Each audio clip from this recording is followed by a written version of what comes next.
Shalom Bapak Ibu, saudara sekalian. Kita berjumpa kembali dalam acara Manarima hari ini.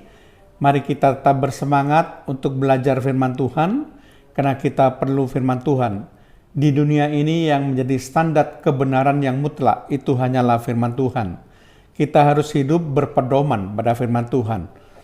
Firman Tuhan menjadi penuntun dalam kehidupan kita. Mari kita buka terlebih dahulu acara Manarima hari ini dengan doa. Terima kasih Tuhan kalau kami boleh berjumpa kembali dalam acara Manarima hari ini, di mana Tuhan akan berfirman kepada kami Tuhan melalui renungan-renungan firman Tuhan singkat.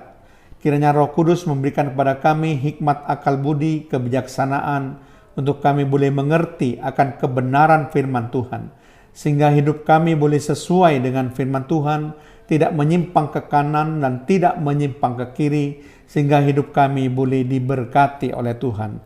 Terpujilah nama-Mu Tuhan, di dalam nama Tuhan Yesus Kristus kami melepaskan doa kami dan mengucap syukur. Amin. Shalom Bapak Ibu saudara sekalian. Topik yang akan kita bahas kali ini merupakan topik lanjutan. Topik ini adalah perlindungan Tuhan bagian yang kedua atau bagian yang terakhir. Dan kita tahu di dalam bagian yang pertama tentang perlindungan Tuhan, kita sudah belajar mengenai 7 bukti bahwa Tuhan punya kuasa untuk melindungi kita. Ada baiknya saya ulang secara singkat kembali apa yang sudah kita bahas bagian pertama, supaya kita bisa lebih mengerti ketika kita membahas pada bagian yang kedua. Nah, 7 bukti bahwa Tuhan punya kuasa melindungi kita. Yang pertama adalah sesungguhnya kasih Tuhan tidak terbatas untuk selama-lamanya. Kemudian bukti yang kedua, sesungguhnya Tuhan di pihak umatnya. Bukti yang ketiga, sesungguhnya Tuhan penolong umatnya. Bukti yang keempat, sesungguhnya tangan kanan Tuhan melakukan keperkasaan. Bukti yang kelima, sesungguhnya Tuhan pembuat keajaiban. Bukti yang keenam, sesungguhnya Tuhan menerangi umatnya. Bukti yang ketujuh, sesungguhnya kebaikan Tuhan tidak terbatas. Itulah sebabnya saudara sekalian kenapa kita selalu dilindungi oleh Tuhan. Karena ada alasan-alasan untuk itu. Nah, pada bagian yang kedua ini, dalam topik yang sama perlindungan Tuhan, itu kita akan membahas bagaimana caranya supaya kita mendapat perlindungan Tuhan. Bagaimana caranya? Jadi tetap kita akan melihat dalam Mazmur 118 sebagai ayat bacaan kita, yaitu kita akan lihat paling tidak ada 3 syarat supaya kita mendapat perlindungan Tuhan. Nah, syarat yang pertama dapat kita membaca Mazmur 118 ayat yang ke-10 sampai ayat yang ke-12. Mazmur 118 ayat yang ke-10 sampai ayat yang ke-12 dikatakan, segala bangsa mengelilingi aku demi nama Tuhan. Sesungguhnya aku pukul mereka mundur. Ayat 11, mereka mengelilingi aku mengelilingi aku demi nama Tuhan. Sesungguhnya aku pukul mereka mundur. Ayat 12, mereka mengelilingi aku seperti lebah. Mereka menyala-nyala seperti api duri. Demi nama Tuhan, sesungguhnya aku pukul mereka mundur. Nah, di dalam Mazmur 118 ayat 10 sampai 12 ada kata-kata yang selalu diulang, yang merupakan kata kunci dari ayat ini, yaitu demi nama Tuhan. Perhatikan, di ayat 10 juga dikatakan segala bangsa mengelilingi aku demi nama Tuhan.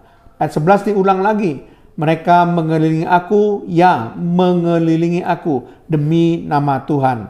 Ayat 12 juga sama, mereka mengelilingi aku seperti lebah, mereka menyala-nyala seperti api duri demi nama Tuhan.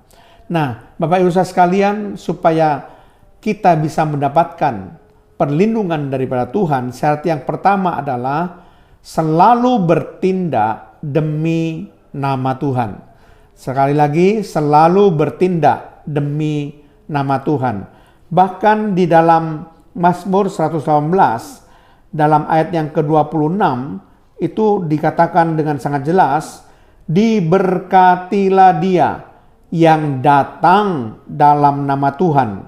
Kami memberkati kamu dari dalam rumah Tuhan. Perhatikan, diberkatilah dia yang datang dalam nama Tuhan. Jadi kalau kita selalu bertindak demi nama Tuhan, maka kita akan mendapatkan perlindungan daripada Tuhan. Itu berarti bahwa kita tidak bertindak dengan kekuatan kita sendiri. Kita tidak mengandalkan diri kita sendiri, tapi selalu bertindak demi nama Tuhan. Kita mengandalkan Tuhan. Jadi apapun yang kita lakukan, selalu kita lakukan demi nama Tuhan. Baik dalam berdoa demi nama Tuhan. Melakukan tindakan apapun dalam kehidupan kita, dalam kehidupan sehari-hari, kita selalu bertindak demi nama Tuhan. Memutuskan sesuatu dalam kehidupan kita bertindak demi nama Tuhan. Dan firman Allah jelas mengatakan bahwa orang yang datang dalam nama Tuhan itu diberkati oleh Tuhan. Dalam segala hal, kalau kita selalu bertindak demi nama Tuhan, maka kehidupan kita akan diberkati Tuhan. Itu syarat yang pertama supaya kita mendapatkan perlindungan daripada Tuhan. Nah, kita akan melihat syarat yang kedua, bagaimana caranya supaya kita mendapatkan perlindungan Tuhan, yaitu kita membaca ayat yang ke-17 sampai ayat yang ke-18. Mazmur 118 ayat 17 sampai 18 dikatakan demikian. Ayat 17. Aku tidak akan mati, tetapi hidup, dan aku akan menceritakan perbuatan-perbuatan Tuhan. Ayat 18, Tuhan telah menghajar aku dengan keras, tetapi ia tidak menyerahkan aku kepada maut. Nah, perhatikan ayat yang ke-17 dikatakan, aku akan menceritakan perbuatan-perbuatan Tuhan. Nah, Bapak Ibu saudara sekalian, syarat yang kedua supaya kita mendapatkan kuasa ya untuk senantiasa mendapatkan perlindungan Tuhan, yaitu bersaksi dan memberitakan perbuatan-perbuatan Tuhan. Di sini saudara sekalian, kita harus memberitakan Tuhan kepada orang-orang lain, supaya orang lain boleh mengenal siapakah Tuhan itu. Bahkan ayat 18 dikatakan Tuhan telah menghajar aku dengan keras, tetapi ia tidak menyerahkan aku kepada maut. Ini merupakan suatu pengungkapan tentang pengalaman bersama Tuhan, di mana Tuhan pernah menghajar dengan keras, tapi hajarannya adalah hajaran yang mendidik.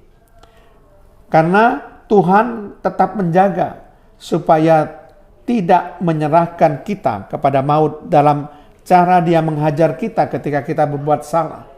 Jadi pengalaman-pengalaman bersama dengan Tuhan itu juga kita ceritakan. Karena itu merupakan perbuatan-perbuatan Tuhan dalam kehidupan kita. Jadi kita selalu memberitakan Tuhan kemanapun kita pergi, supaya orang kenal siapakah Tuhan kita. Siapakah Tuhan yang hidup, Tuhan yang berkuasa melindungi, Tuhan yang senantiasa berkuasa menyertai kita, yang tidak pernah tinggalkan kita, tidak pernah membiarkan kita. Tuhan yang selalu melakukan segala sesuatu di dalam kehidupan kita.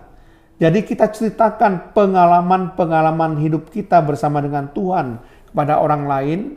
Kita ceritakan perbuatan-perbuatan Tuhan yang ajaib kepada orang lain yang Tuhan lakukan di kehidupan kita. Sehingga orang juga bisa mengerti siapakah Tuhan itu.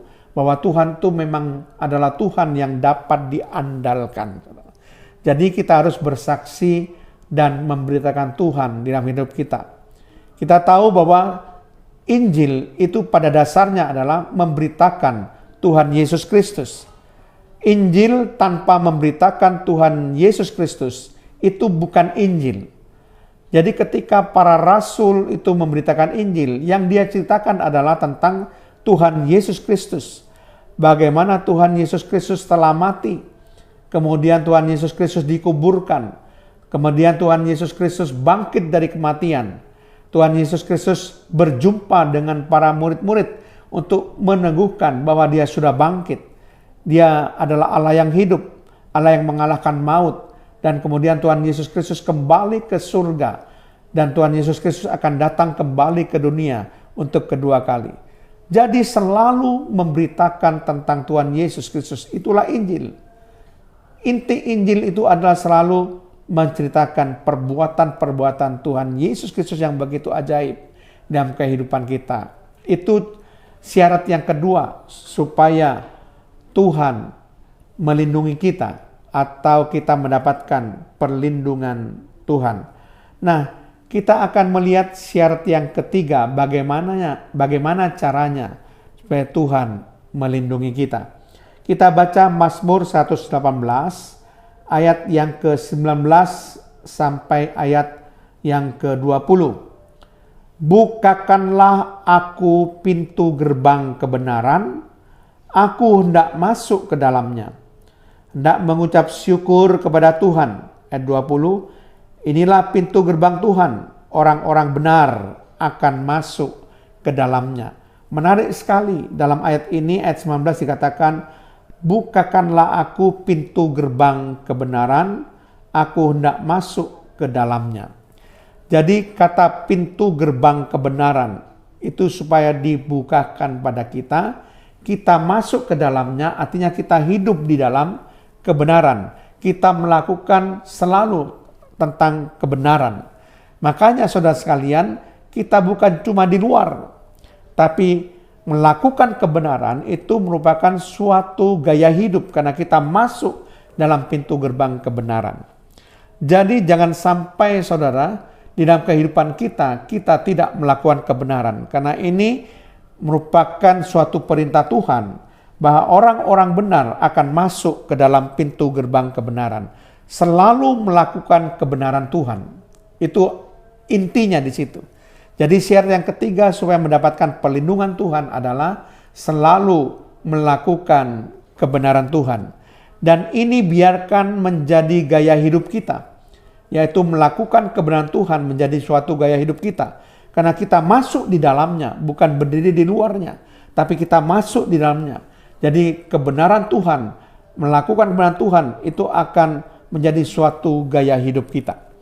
Dimanapun kita berada, kapanpun dan kepada siapapun kita selalu melakukan kebenaran Tuhan. Maka Tuhan pasti akan memberikan perlindungan kepada kita.